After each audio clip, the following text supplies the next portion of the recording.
The holy grail of US crypto regulation was just hours away from a historic vote.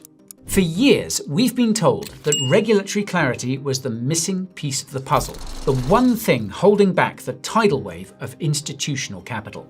The one thing that would finally end the SEC's war on crypto and send us to the moon. Everyone in DC and everyone in crypto had the 15th of January circled on their calendars. It was supposed to be the day the Clarity Act moved out of committee and onto the Senate floor. But then the industry itself pulled the plug. In a twist that few saw coming, one of the biggest players in crypto looked at the bill they'd spent millions of dollars lobbying for and said, "No thanks." So, what exactly happened in those final 48 hours? Did the banks sabotage the bill? Did the politicians try to slip in a Trojan horse? Or did the crypto industry just realize that clarity came at a price they weren't willing to pay? This is the story of how Washington almost codified a catastrophe and why the regulatory vacuum might be here to stay. My name is Guy, and this is the Coin Bureau. Okay, now before we begin, you need to know that I'm not a financial advisor and nothing in this video is financial or investment advice. This is educational content intended to help you navigate the absolute circus that is Capitol Hill. If that sounds good, then go ahead and punch that like button like it just tried to ban your stablecoin yield, and let's get into it. So, to understand why this collapse is such a big deal, we first have to set the stage. We're in January 2026. The crypto market has been holding its breath for the Digital Asset Market Clarity Act, or just the Clarity Act. After the Genius Act was signed into law last year, which finally gave us a framework for payment stablecoins, the Clarity Act was supposed to be the big one. This was the Market Structure Bill, and the goal was simple: end the turf war between the SEC and the CFTC. For most of the last 5 years, we'd lived in a world where Gary Gensler claimed that everything except Bitcoin was a security. The Clarity Act was supposed to fix that by introducing the concept of a mature blockchain. Basically, if a network could prove it was decentralized, meaning no single person or group controlled more than 20% of the tokens or voting power, then it would be classified as a digital commodity under the jurisdiction of the CFTC rather than the SEC. This was the Holy Grail. It meant that truly decentralized crypto projects could finally operate without the constant threat of a Wells notice. Senate Banking Committee Chairman Tim Scott had been working on this for months. The White House wanted it, the crypto industry wanted it. It looked like a done deal. But then came the midnight amendments. Late on Monday night, the 12th of January, just 3 days before the scheduled vote, Senator Scott's office released a 278-page amendment to the bill. Now, in Washington, they call this a manager's amendment, and it's supposed to be a cleanup of the text, fixing typos and clarifying language. But when the lawyers at Coinbase, Kraken, and A16Z started reading the fine print, they realized this wasn't a cleanup. It was a rewrite, and it was filled with poison pills. The first poison pill was a de facto ban on tokenized equities. Now, for the last year, the narrative for 2026 has been real-world assets. We've been talking about tokenizing stocks, bonds, real estate, and much more besides. Coinbase had publicly stated that their strategy for 2026 involved launching a market for tokenized stocks. But the new text of the Clarity Act effectively said that you cannot trade a token that represents a security on a blockchain. Just think about that. The technology that promises to make markets more efficient, instant, and transparent was about to be banned from touching the stock market. It's a bit like banning the internet from being used for mail because the post office exists. But that wasn't even the worst part.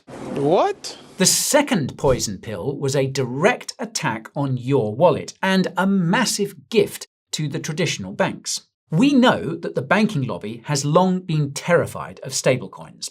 Why is that? Well, because right now you can hold USDC or USDT and, on some platforms, earn 4 or 5% yield. banks hate this because they want you to keep your money in one of their crappy savings accounts earning 0.01% so they can lend it out at 7%. Now, the Genius Act last year banned issuers like Circle from paying interest. But the new Clarity Amendment expanded that ban to everyone. It aims to prohibit crypto exchanges and platforms from passing any yield on to customers simply for holding stablecoins. Coinbase CEO Brian Armstrong called this out specifically. He said it was a provision designed to, quote, allow banks to ban their competition. If this bill were to pass with this provision, then the crypto industry would lose one of its best user acquisition tools, and the banks would maintain their monopoly on interest. It's a classic case of attempted regulatory capture. And finally, we have the third poison pill: new powers for the Office of Foreign Assets Control, or OFAC, targeting DeFi. The amendment included language that would force DeFi front ends, the websites you use to interact with, say, Uniswap or Aave, to comply with strict sanctions screening and anti-money laundering rules. Now, on the surface, stopping money laundering sounds good. But in practice, this language was so broad that it could require a decentralized exchange to collect your name, address, and social security number before you could even connect your wallet. It would effectively turn DeFi into CeFi with extra steps.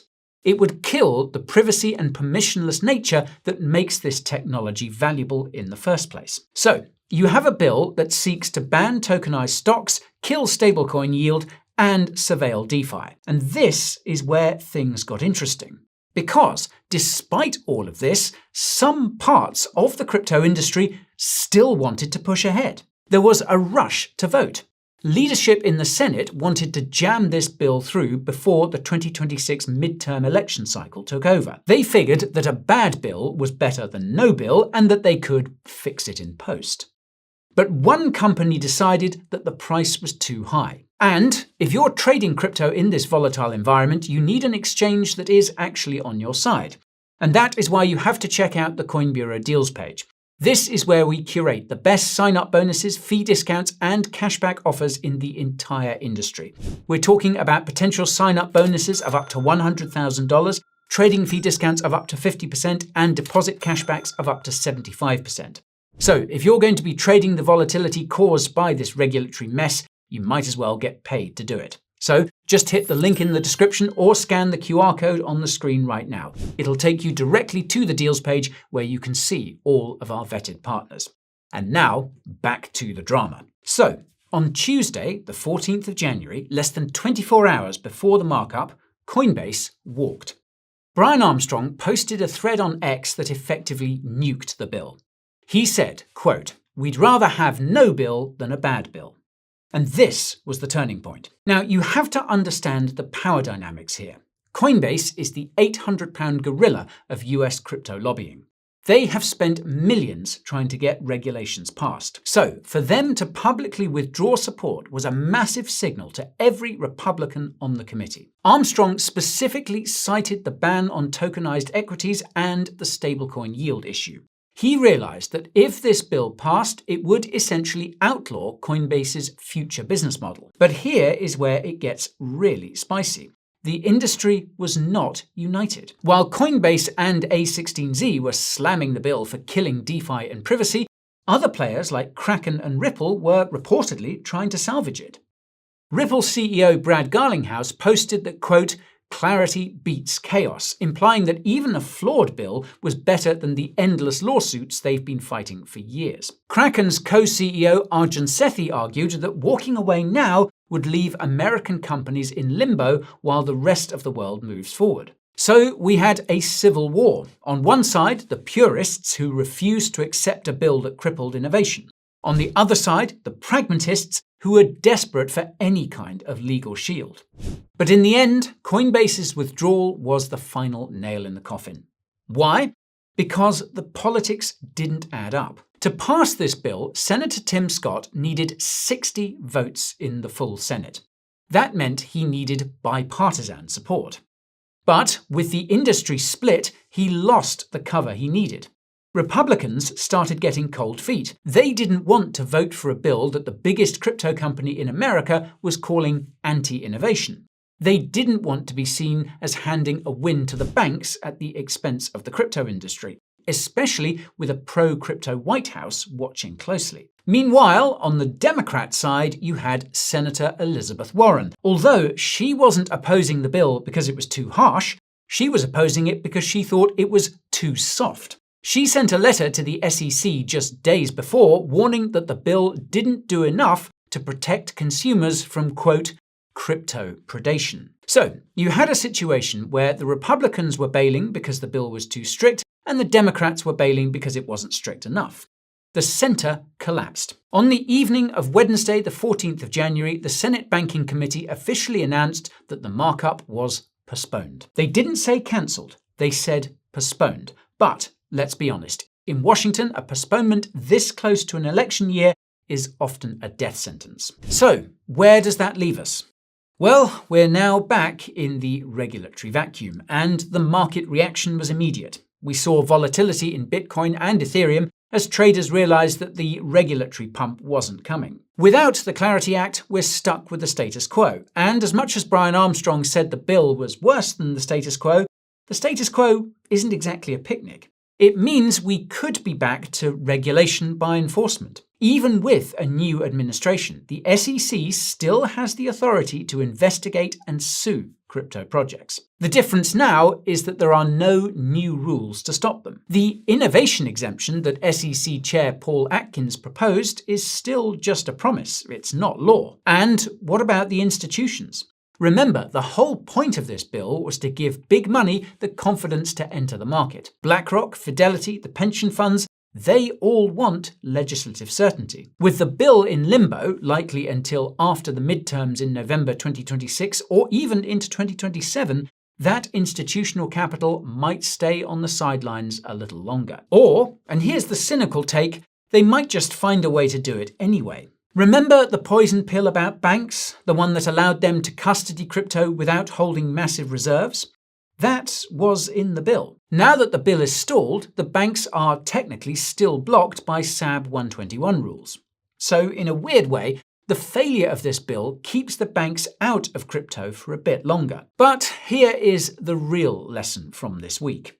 In the rush for clarity, Washington almost codified catastrophe. And the crypto industry proved something important this week. It, or at least some elements of it at least, proved that it has a spine. For years, crypto has been begging for a seat at the table. But when they finally got there and saw what was on the menu, a ban on DeFi, a ban on yield, and a ban on tokenization, they stood up and walked out. That is a sign of maturity.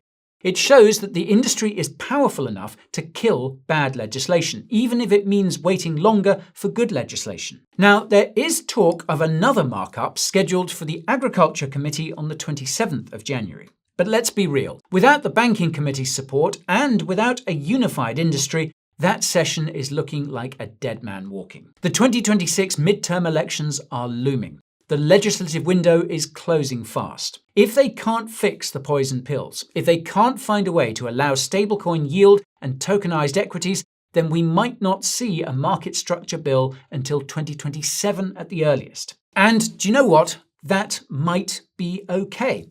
Because if the alternative is a law that turns crypto into nothing more than a digital database for the big banks, then maybe the Wild West isn't so bad after all. But I want to know what you folks think. Did Coinbase make the right move by killing the bill, or should they have taken the deal to get regulatory clarity? Let me know in the comments below. If you want to know which altcoins might actually survive this regulatory purge, then you can check out the video right over here. And if you're wondering how the 2026 midterms could reshape the entire crypto landscape, well, you can find out in the video over here. Okay, thank you all so much for watching, and I'll see you again very soon. This is Guy, signing off.